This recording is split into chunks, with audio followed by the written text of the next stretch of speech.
Hello hello good morning friends, कैसे हैं सब। और ये देख लीजिए, ये सुबह सुबह से मेरे ऊपर चिल्लाने में लगे हैं। मुझसे मास्क की डोरी टूट गई है तो बोल रहे हैं कि तुम्हारे कान कुछ ज़्यादा पीछे हैं, बहुत पीछे हैं, जिससे कि डोरियां टूट जाती हैं। और वो बहुत नाजुक रहती हैं, बहुत उससे बंधी रहती है, तो थोड़ा सा अगर तुम उनको खींचो तो वो टूट जाती हैं। तो चलिए, अभी बजे हैं सुबह के 7 और हम चल दिए हैं अपना झोला लेके।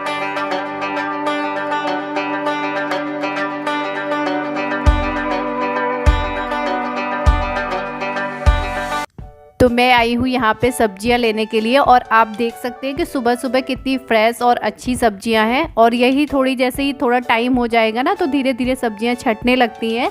तो मैंने एक साथ 2 किलो प्याज, 3 किलो आलू, भिंडी, कुंदरू, केला, तोरई सब कुछ ले लिया है।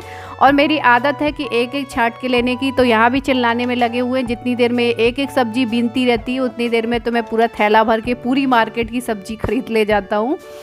तो यहाँ पे हमारी सब्जियाँ आ गई हैं, और लिफ्ट है, लेकिन लिफ्ट हम कभी यूज़ नहीं करते हैं, ना ये करने देते हैं।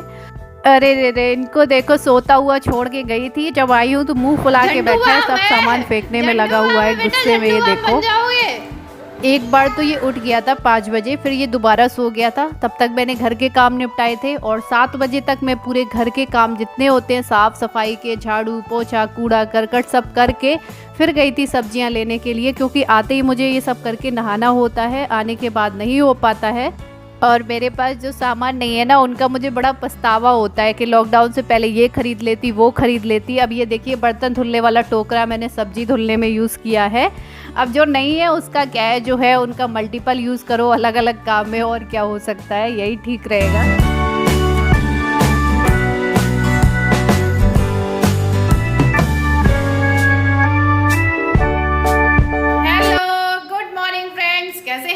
आई होप सब अच्छे होंगे, सब भले चंगे होंगे। बस मैं नहा के चली आई हूँ, और फटाफट से अभी मुझे पूजा करनी है, कथा करनी है। आज फ्राइडे है, और जब व्रत वाला दिन होता है तो ऑटोमेटिक मेरे पास बहुत सारे काम बढ़ जाते हैं। ये क्यों ले आए पिया? पिया उधर रखा हो, जाके जाओ। और टाइम हो गया है 8:45। अब मैं जा रही हूँ फटाफट से तो पूजा कथा कर लूँ, और इनके लिए फटाफट से कुछ बना दूँ, क्योंकि ऑफिस जाएंगे, वरना फिर चिल्लाएंगे मेरे ऊपर कि पूजा करना पहले ज़रूरी है, कथा करना पहले ज़रूरी है। मेरा जाना ये थोड़ा लेट चले जाएंगे, 10:30 तक चले जाएंगे। आज तक मैंने बहुत दिन बाद ये ग्रीन वाली साड़ी पहनी है। अब घर के काम कितनी भी जल्दी क्यों ना शुरू कर लो, लेकिन घर गृहस्थी के काम ऐसे होते हैं जिनकी कोई गिनती नहीं होती। आप गिनती नहीं कर सकते हो कि आपको इतने काम करने हैं, और फिर भी यही माना जाता है कि दिखता नहीं है वो काम कि कितना हो जाता है। तो यहाँ मैंने अपनी पूजा कथा कर ली है, और आज मैं एक ऐसी कहानी आप लोगों के साथ शेयर करना चाहती हूँ, करूँगी अभी बाद में, जिसे सुन के आपको भी अच्छा लगेगा। बहुत दिनों से सोच रही थी अपनी इस कहानी को आप लोगों को बताने के लिए।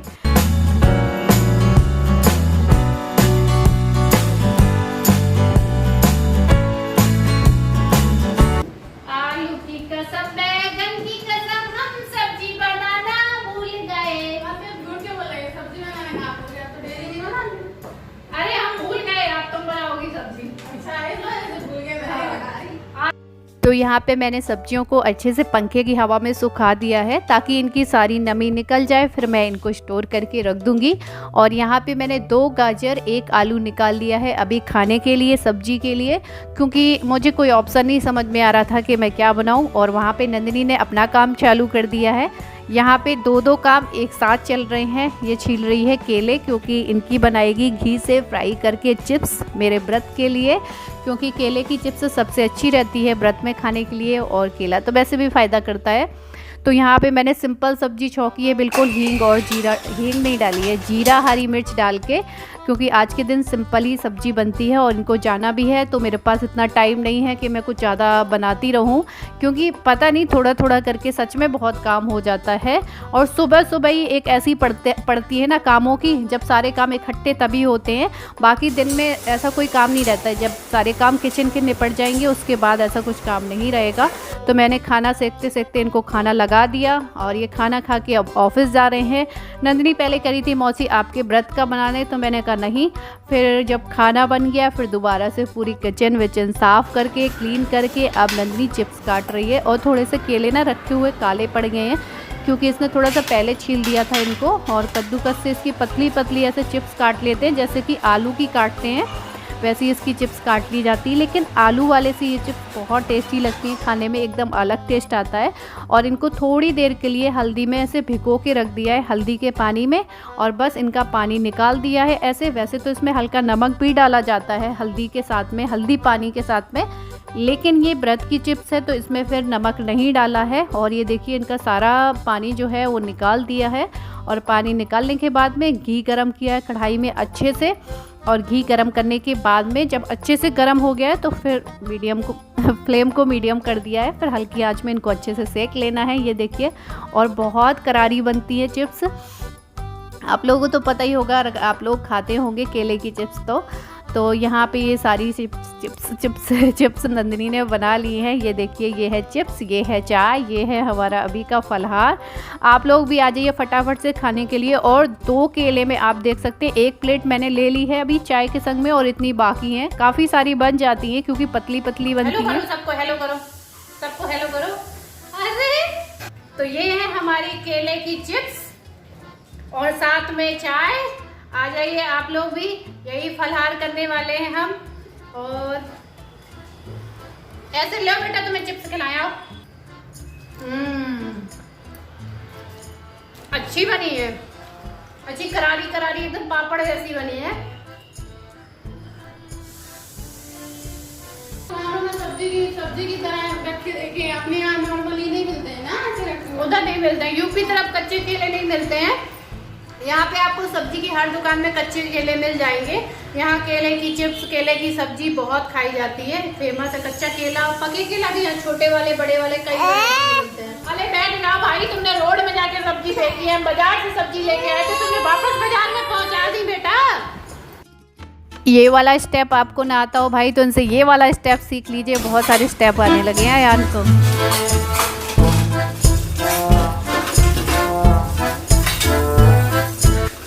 और आज मैंने खाना वाना के बाद जल्दी किचन विचन निपटा दी है। और आज बहुत ही इम्पॉर्टेंट डे है, इसीलिए मैंने ग्रीन साड़ी पहनी हुई है, वरना मैं फ्राइडे को रेड भी तो पहन लेती हूँ, तो इसी वजह से पहनी है। हमारा तो प्लान था बाहर जाने का, लेकिन पॉसिबल नहीं था ये सब। तो यहाँ पे मेरे कपड़े भी धुल गए हैं, मैंने कपड़े सुखा दिए हैं। तो आज जैसा कि आप लोगों को पता होगा कि आज है वर्ल्ड एम्पावरमेंट डे, विश्व पर्यावरण दिवस, लेकिन अब आज पॉसिबल नहीं था कि हम बाहर पौधे जाके कहीं लगा दें या बाहर से कहीं ले आए अपने घर में लगाने के लिए। तो मेरे ये पुदीने के पौधे हैं, अभी मैंने इनको सही किया है, सीधा किया है, और अपने गमलों की सफाई की है। और यहाँ पे मैंने बरगद की डाल उस दिन वट सावित्री के लिए मंगाई थी, तो ये सूख गई है। मुझे पता नहीं चल रहा था मैं इसका क्या करूँ, क्योंकि पानी वगैरह में भी कहीं नहीं फेंकना चाहिए, पानी ख़राब होता है नदी तालाब का। तो फिर मुझे समझ में नहीं आ रहा, मैंने कहा आप लोगों को उससे पूछूंगी कि आप लोगों ने क्या किया है। तो मैंने इनको ऐसे निकाल के और पॉलीथिन में भर के रख दिया है, और अपने एक गमले में तुलसा जी के बीज बो दिए हैं, क्योंकि वो भी पौधा ही लगाना हुआ, वो भी पर्यावरण को शुद्ध करती हैं तुलसी जी, तो इसलिए मैंने वो बीज बो दिए। आज अच्छा दिन भी था फ्राइडे का, क्योंकि पॉसिबल नहीं था कि मैं पेड़ ला पाऊँ। और यहाँ पे मेरी सब्जियाँ सूख गई तो मैंने इनको भी सेट कर दिया है।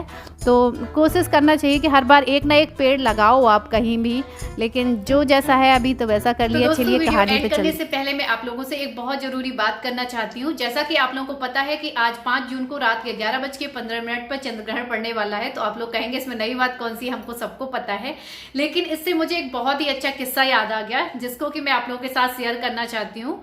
तो चंद्र ग्रहण होता क्या है, वैसे तो आप सब जानते हैं, लेकिन किस्सा बताना है तो मैं थोड़ा सा बता देती हूँ कि क्या होता है। जब चंद्रमा और सूरज के बीच में पृथ्वी आ जाती है तो चंद्रमा पर प्रकाश पड़ना ब्लॉक हो जाता है, रुक जाता है, और धरती की परछाई आ जाती है, जिससे कि चंद्र ग्रहण पड़ता है, चंद्रमा दिखाई नहीं देता है। तो चलिए मैं उस किस्से पे आती हूँ कि आप लोगों को यह भी पता होगा कि अमेरिका की खोज किसने की थी, कोलंबस नामक व्यक्ति ने की थी। कोलंबस ने 4 यात्राएं की थी अमेरिका के लिए, उसमें से जो आखिरी यात्रा थी उनकी चौथी यात्रा, इस यात्रा के दौरान उनके 2 जहाज दीमक लगने के कारण पानी में डूब गए, जिससे कि 2 जहाजों से अमेरिका तक पहुंचना संभव नहीं था। तो फिर क्या हुआ, उन्होंने एक दूसरा तरीका अपनाया। अमेरिका से पहले एक आइलैंड पड़ता था जमैका, जमैका नामक आइलैंड पे वो जाके रुक गए कोलंबस। तो क्या हुआ, जमैका के जो निवासी थे उन्होंने इनको शरण देने से मना कर दिया कि भाई हम आपको शरण नहीं दे सकते हैं। अब कोलंबस असमंजस में पड़ गए कि मैं क्या करूं। तब उनको एक भविष्यवाणी याद आई चंद्र ग्रहण की, कि 2 दिन बाद चंद्र ग्रहण पड़ने वाला है। और जो जमैका के निवासी थे उन्हें साइंस की, विज्ञान की कोई नॉलेज नहीं थी। तो कोलंबस ने इस चीज का फायदा उठाना चाहा, उनकी अज्ञानता का। तो उन्होंने जमैका वासियों से क्या कहा, ये सुनिए। उन्होंने जमैका वासियों से कहा कि आप जिनकी पूजा करते हैं, जो आपके भगवान है चंद्रमा, अगर आपने मुझे शरण नहीं दी तो वो आपसे रूठ जाएंगे और वो हमेशा के लिए यहाँ से चले जाएंगे अगर आपने मेरी बात नहीं मानी। तो जो जमैका के निवासी थे वो इनकी बातें सुनकर हंसने लगे बहुत। तो उन्होंने कहा कोई बात नहीं, आप हंसिए, आप 2 दिन के बाद खुद ही देखिएगा। तो जब 2 दिन के बाद चंद्र ग्रहण का टाइम आया तो उन्होंने जमैका निवासियों को बुलाया कि आप आकाश की तरफ देखिए। तो जमैका वासी जब आकाश की तरफ देखने लगे तो सच में चंद्रमा छुपने लगा, क्योंकि चंद्र ग्रहण का टाइम था। तो वो क्षमा याचना मांगने लगे कोलंबस के सामने कि आप मुझे माफ कर दीजिए, आप लोग आप जैसा कहेंगे हम लोग वैसा ही करेंगे, प्लीज हमारे भगवान को वापस ला दीजिए, चंद्रमा को। तो उन्होंने कहा ठीक है, मैं आपकी बात मानूंगा, लेकिन आपको उससे पहले मेरी बात माननी होगी। तो उन्होंने कहा ठीक है, हम सारी बात मानेंगे। तो कोलंबस ने कहा कि आप सबको मेरा गुलाम बन के रहना पड़ेगा, तब मैं आपके चंद्रमा को वापस ला सकता हूँ। तो उन्होंने उस बात को मान ली। और वो जो चंद्र ग्रहण था, सबसे पॉइंट वाली बात यहाँ पे ये है, जो चंद्र ग्रहण था वो 48 मिनट का था। तो 48 मिनट के बाद अपने आप ही चंद्रमा वापस आ गए। तो 48 मिनट के बाद जब चंद्रमा वापस आ गए तो सब लोग खुश हो गए और वो सब गुलाम बन के रह गए कोलंबस के। तो इस कहानी को मैं क्यों बता रही थी, इस कहानी का मतलब ये है कि कोई कितनी भी बड़ी समस्या हो, लेकिन उसको अपनी सूझबूझ से, अपनी समझदारी से हल किया जा सकता है। बस अपने इसको कूल रखने की जरूरत होती है। और दूसरी बात यह कि किसी पे अंधविश्वास ना किया जाए, क्योंकि कोई भी आपको विश्वास दिलाए कि ये ऐसा है वैसा है, तो चीजों को पहले परखें, समझें, उनसे क्वेश्चन करें कि भाई चीजों को अच्छे से समझे, तभी किसी पे विश्वास करें। ये थी मेरी छोटी सी कहानी, जिसको कि मैंने कम शब्दों में आप लोगों को सुनाने की पूरी कोशिश की है। आई होप आप लोगों को पसंद आई होगी। और आज का वीडियो, आज का ब्लॉग पसंद आया है तो लाइक कर दीजिएगा, लाइक जरूर करके जाइएगा। और न्यू है तो सब्सक्राइब कर लीजिएगा, ताकि न्यू वीडियोस, न्यू ब्लॉग्स मेरे ऐसे ही मिलते रहे। तब तक लिए bye bye, love you all, take care, be happy.